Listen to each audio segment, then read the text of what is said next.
All right. Aloha mai kako. Thank you so much for joining us today for the Transfer Tuesday webinar series. We are super excited to have you. My name is Amy McKee. I am the Manoa Transfer Specialist and Coordinator of the KAE Program for Leeward Community College. With me today are my colleagues Lori Labarios and Jordan Luton from Leeward Community College.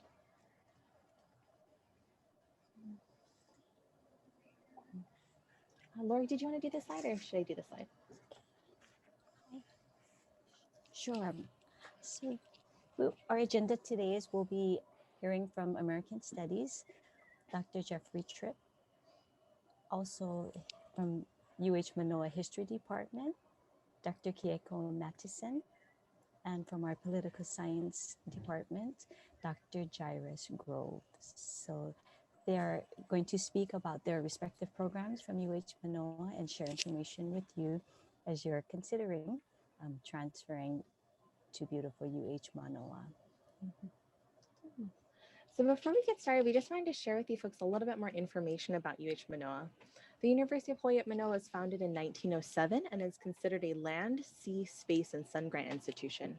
We offer over 100 undergraduate majors for students to choose from, as well as many graduate and professional degrees, including law, medicine, business, social work, education, and engineering. We are the flagship campus in the University of Hawaii system, a highly ranked Research One institution, NCAA Division I school, and we strive towards being a native Hawaiian place of learning. If you are thinking about transferring to UH Mnoa within the next 1 to 2 years, we'd love for you to consider joining the KAE Program. The KAE Program is a partnership between UH Manoa and the community colleges, and we have transfer specialists at each of the campuses to provide proactive academic advising to its students. Additional benefits you get within the program is the waiver of the application fee, option to take UH Manoa classes before you transfer, and early registration when you start at Manoa.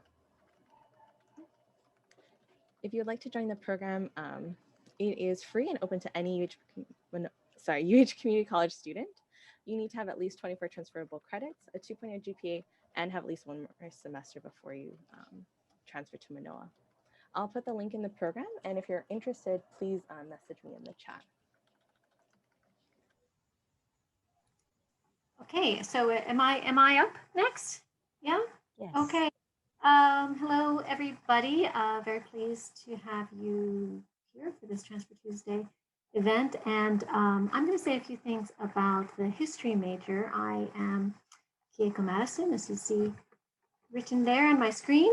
I'm an associate professor of history in the Department of History at UH Mānoa, and I'm also the undergraduate major advisor. So if you have questions about the major, about possibly double majoring or minoring, or simply exploring what the field has to offer, I'm the person you would come and talk to. So what I'm going to do now is I'm going to share my screen and show you the history department, and then I'll toggle from there to a few other things. Please feel free to unmute and stop me if for some reason you have questions or there are tech glitches about which I'm unaware. Okay, so now I'll start by sharing screen. Okay, this is our UH History Department homepage. I've landed here on the undergraduate program page, which basically gives a rough overview of the program, which is where I'm going to start talking about. If you are interested in history, you could browse this website and in particular, take a look at how to declare history as your major and click on the history major requirements. We actually changed our major and the set of requirements just last year. It went into effect in fall 2020. And this was in order to make the major more flexible and streamlined for students who are interested in history. We eliminated the kind of geographic distributional requirements, and we made it so that students can navigate through the major according to which courses appeal to them most. The major is very similar to the number of requirements in American Studies and Political Science. It's 33 credits, 11 courses, of which 2 courses can be 200 level. And the rest are at the upper division level, so 300 or 400 level. Many transfer students from the community colleges are able to transfer in their 200 level courses in history that they may have taken while at the community colleges. And in fact, we do get many, many students, transfer students coming in this way. We also have two specific required courses, which are considered essentially the capstone sequence, and that's History 396, which is a methods and theory course, and trains you in historical thinking, various types of historical research methods, and gets you thinking about the next course, which is History 496, which is, we call it the senior essay. And the senior essay essentially you to really all this thinking, develop your own research based on original documents and artifacts from whichever period or event you're interested in. Okay, I see my internet connection is unstable. I hope you can still follow me. If not, wave me down. Okay. Let me move now to why I'm going to move quickly through this. Let's see one other thing about the people. We have 26 active faculty members in our department. Again, you can browse through them all in our website. We have specialists in many different realms, from Southeast Asia and Hawaii and the Pacific, to Europe, to the Americas, and East Asia. So the strengths of our department are broad and many. We, at the graduate level, we in particular have students focusing on the Pacific, on Asia, and on Hawaii. So I encourage you to look through our excellent faculty. Now I'm going to shift gears and talk about how to reach me if you'd like to contact me. I have a You Can Book Me page where you can choose a time that works best for you. It's here at this URL. And if I have a chance in a little bit, I'll put it in the chat. Essentially, students choose a booking window and then it alerts me, and then you can set up, I set up a Zoom and we discuss. And so I've actually spoken with many students who are exploring history as a possible major or minor, even before they come to UH. Okay, and moving on to what the history and who the history major. Well, interested to know, yeah, trying to get to, excuse me, I'm just trying to get to my, there we go. Famous people, here we go. Did you know that our incoming president, President-elect Joe Biden, was a history major?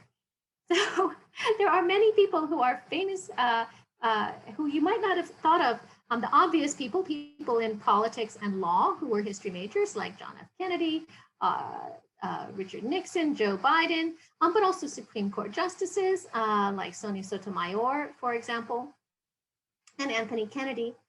Quite a lot of people who are important leaders in the business community, Lee Iacocca, Robert Johnson, and so forth. Also less expected people like the actor Larry David and the comedian Conan O'Brien and Steve Carell, and weirdly Jimmy Buffett, as well as people in journalism. So some fun facts that you might not think of, people who have been associated with many other different fields over the past in their careers, but are nonetheless who originated as history majors. This gets me to the question that I was asked to address, which is, why be a history major? I'm trying to move this darn toolbar so I can, okay, why study history?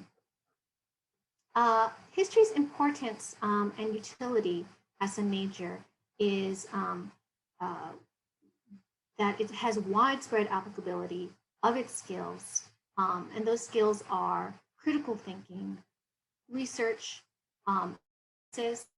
historical understanding, and even just plain ability to amass a set of data points, ideas, and facts, and put them together in a synthetic narrative. In other words, how to be a storyteller. Being a history major provides you insight and perspective about the world, the ability to zoom in, and not the kind of zooming we're doing now, although that's great too, but rather focus your lens in closely and also zoom out to think about, on the small and the large and the medium scale, the past. Think about the past in ways that help us understand our current moment. History is essential to being an informed citizen of our country, of the world, but also of our community. And that brings me on the site I'm showing you here in terms of why study history. This is a very helpful website of the American Historical Association, which is the leading scholarly and professional association of historians. But it has many useful resources as well for undergraduates and graduate students, people thinking about going into studying history, including careers for history majors here that you can see. Let me, again, no trouble. Okay, I'm going quickly through this so I not allow enough time for Q&A. Now, one of the things that Amy was hoping that I might address is,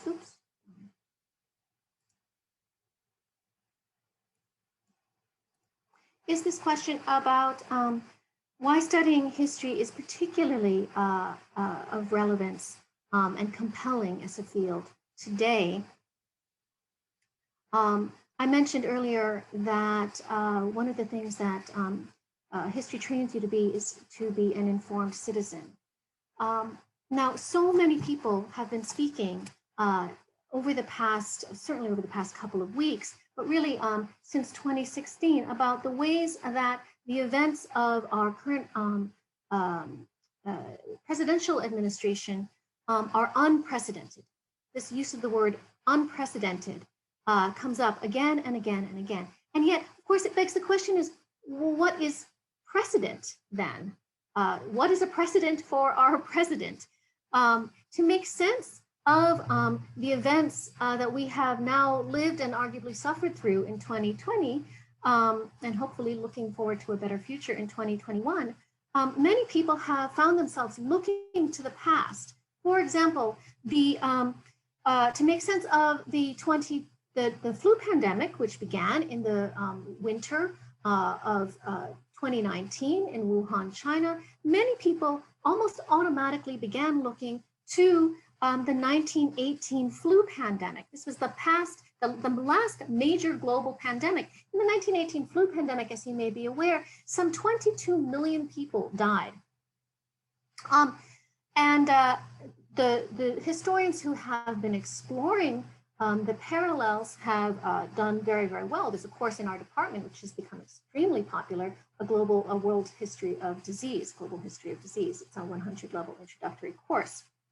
Now, likewise, to understand the kind of dysfunction of our current political moment, the enmity and hostility that we saw play out on the world stage in DC a couple of weeks ago, many people have looked back to try to understand the contentious politics of this country, and they've looked back to various examples, including the American Revolution, the Civil War, and God forbid, the Third Reich and the Nazi regime. And we find in the media that there's this kind of flitting back and forth between tweets and memes and the news stories of the moment, and wanting desperately to know if what's happening around us now is normal in the grand scheme of things. Well, knowing history, at minimum, being trained in thinking historically, provides us with the ability to inform ourselves, to understand the world around us. It empowers us to assess, to read, to compare, to draw our own conclusions based on evidence, on fact-based, informed understanding. And that's both a comfort at this current moment, but it's also a valuable, marketable skill. I'm looking at right now at this page. I hope you can see it. It's a blog that's become immensely popular from a historian who's at Boston College. Her name is Heather Cox Richardson. And she started this quite humble looking blog called Letters from an American. It's become a huge sensation, a media darling, particularly of people of a certain age who want a well-reasoned, historically informed explanation of how our politics of the moment, she's an American historian, how can we understand them within the broad trajectory of American history? So this is one way that history has been extremely important in the contemporary political discourse. I'm going to say one more thing and then I'll shift gears again. I'm having trouble sharing, so I hope you can see this. Just yesterday, is it just yesterday? Yes, just yesterday, the Trump administration, in its waning hours of control, announced what it calls the 1776 report. The Republican presidential administrations in particular have been very self-conscious in their desire to control the historical narrative. And this 1776 report denounces the progressive thrust of the current incoming political administration, but it also defends slavery and the slavery of the founding fathers, and it calls for patriotic education. In other words, a civic education that teaches a specific approach to understanding American history. This is a desire to control the stories so that people don't ask too many questions, the kinds that Dr. Jeffrey Tripp was mentioning in his discussion of American studies, in which the emphasis is on trying to understand race and gender and class and all of those difficult stories. Well, if we don't understand and explore the difficult stories, we will never understand the full tapestry of history. And it's to do an injustice to our country's history to try to have just a kind of narrow patriotic viewpoint. Although patriotism is a very strong and compelling reason why we want to tell good stories about the past. So history is political and politics is historical. And this is something that is, for me, one of the most interesting parts of being a historian. And it makes being in the classroom really exciting and urgent, I would say. Okay, I've gone on essentially to try to explain why history is an important field, to get you excited about being a historian. I spoke very briefly about the major and how you can reach me. But I encourage you to come and take our vast array of different courses and think about making history your major at UH Mnoa. And now I'll take some questions.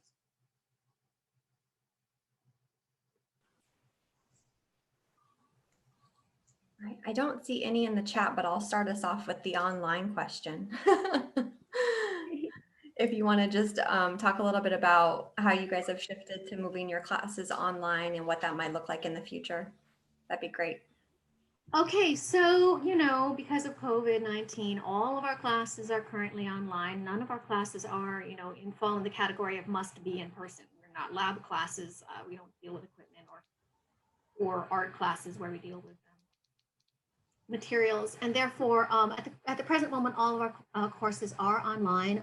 They're either in the form of Zoom or Google Meets or other interpersonal technology, or they're simply, there's a few faculty who also are doing courses that don't involve meeting at all. And some people like that because they can kind of do it at their own pace. We have historically had, you know, at least 2 or 3 courses that are online during the regular semester, and also all of our summer courses, usually with the exception of 1 or 2, are online. But now, because of COVID, chances are, like in American Studies, we may have a few more courses that are online to serve our community. But we are very eager to go back. I know I am very, very eager to go back into the classroom. And one of the reasons is that in history, if you're a transfer student, you may not realize that when you come to UH Mānoa, you also are doing what we call focus designated courses, and those include the writing intensives, but also oral communication and ethical issues. and also Hawaiian and Asian Pacific emphasis courses. And history has courses that fulfill all of those focus designations, but it's very hard to do some of them, particularly the oral communication courses on Zoom. Those of us who teach those courses are super excited to go back in person. In the fall, we probably will have most of our courses online, but certainly by spring, we'll be reverting to majority in person. I know there was the question, one of the students, Andrew, had asked about extracurricular opportunities and internships. I do want to address that a little bit. So we have a group called Phi Alpha Theta, which is an honor society. And Phi Alpha Theta is a very active group. It's one of the few groups where you can be interacting with graduate students and undergrads at the same time. Our Phi Alpha Theta Honor Society holds an annual conference in conjunction with the other Phi Alpha Theta students on Oahu and really up throughout the islands. They go every other year to a national conference, and our Phi Alpha Theta Honor Society has been so successful, they've actually won the National Phi Alpha Theta award so many times that they asked us to stop running because we kept on winning and it was unfair. They're super active and they have two great faculty advisors from our department. But in addition to that, we have a lot of students in terms of double majoring. We have a lot of students who are also in the College of Ed who are getting the secondary ed social studies education focus. And for them, we have special courses that are not extracurricular, but have extracurricular components. For example, when I teach the history and methods course for education majors, I have them visit the History Day, the National History Day competitions on Oahu, and I take them out to our many different museums and institutions on the island, Mission Houses Museum, the Museum of Art, to try to encourage people our students to understand how to use the resources in the community in their own research and in their own teaching. Public history is an important component of the work of historians. Public history takes many different forms, whether it be through working in a national park or in a museum, to working in a kind of more political vein. And so our courses, both implicitly and explicitly, try to explore that aspect of the discipline. Other questions? Yes, I see Andrew's question there. I have a question about the World History of Human Disease course. Is that something that Manoa's always had, or was that something that you folks created as a response to the pandemic? No, it's one of those kind of weird serendipitous things. So the World History of Human Disease was a course created by one of our faculty who's actually no longer here. He went to another institution and he created it, I think, maybe 2013 even, or 2015. And then it had kind of languished for a while. It hadn't been taught. And so one of our faculty members, Professor Shauna Brown, in 2018 said, I think I'm going to revive that course because it's a Global Foundations course. It fulfills the C track of the Global Foundations requirements. So, courses that are normally taken by freshmen or sophomores. So she revived it in the fall of 2019. And then, lo and behold, a pandemic happened. So the course is now immensely popular.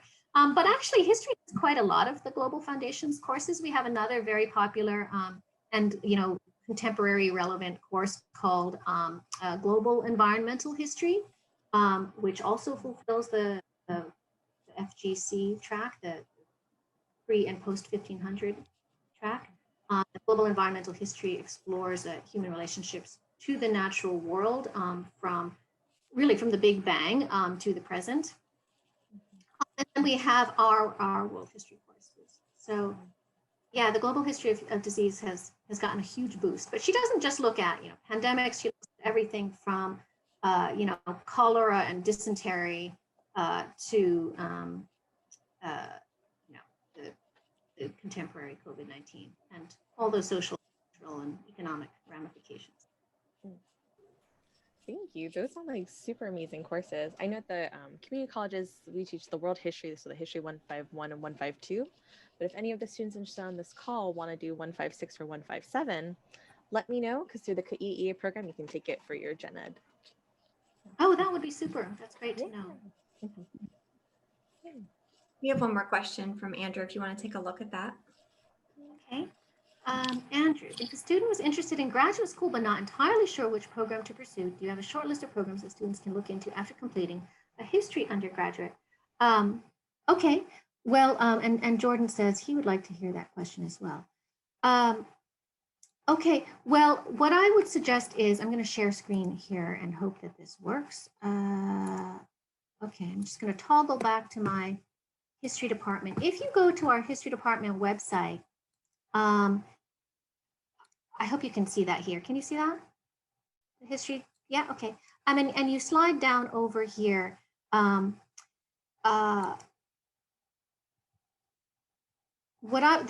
showing you this merely because it's the easiest place to access the links and the resources that might answer your question.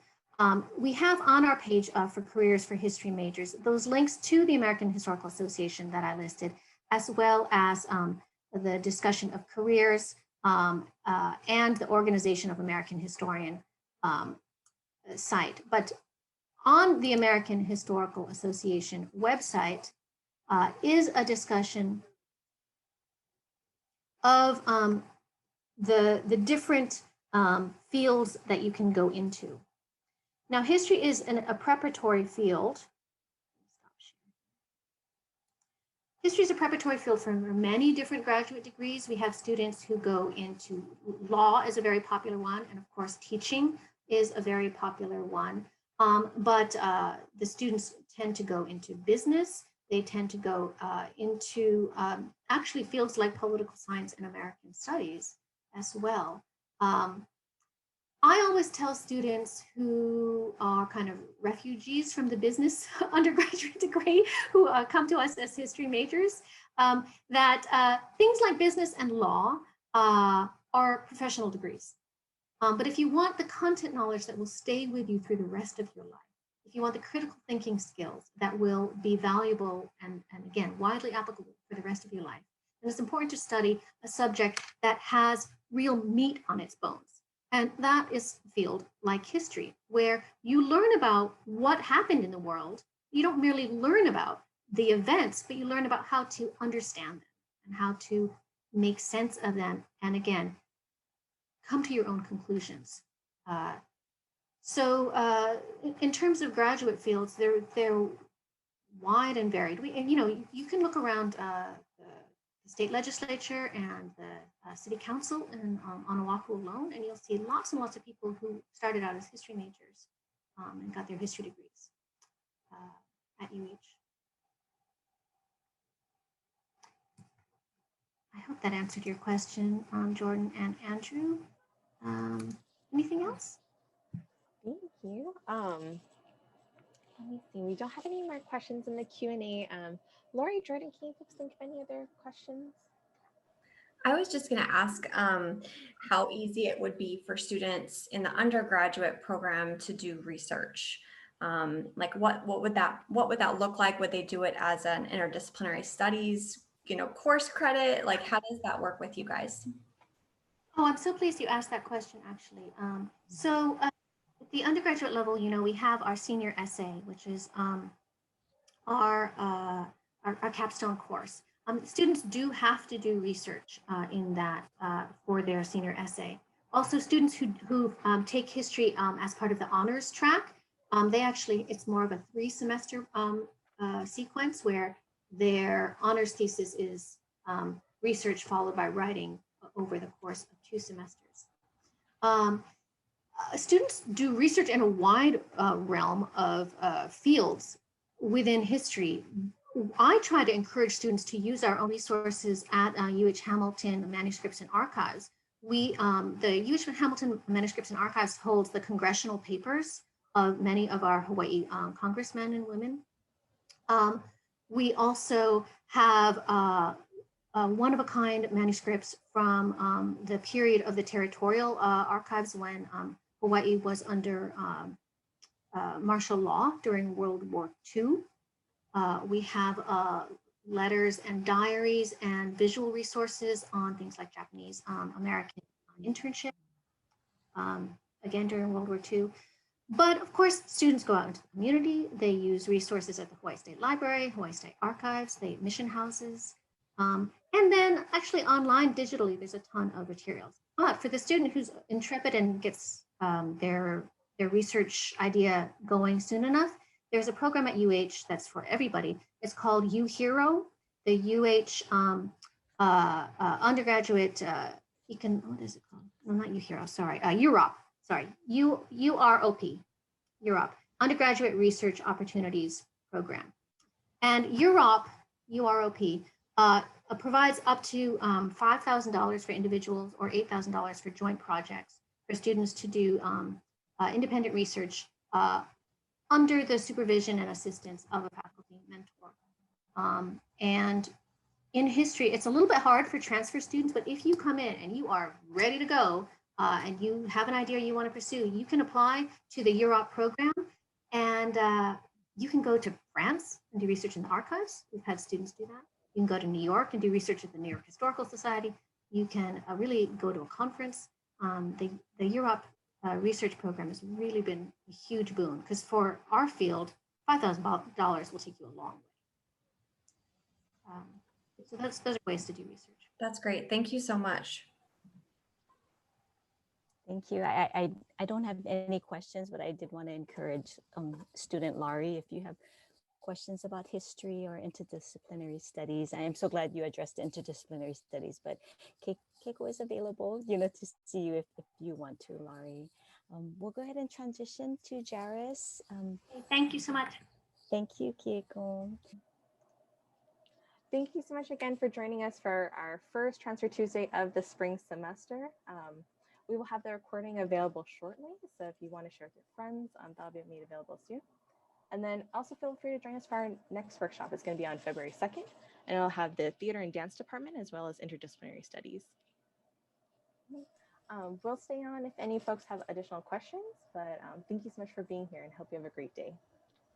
Yes, thank you, Jairus and Jeffrey. We really appreciate you helping our transfer students.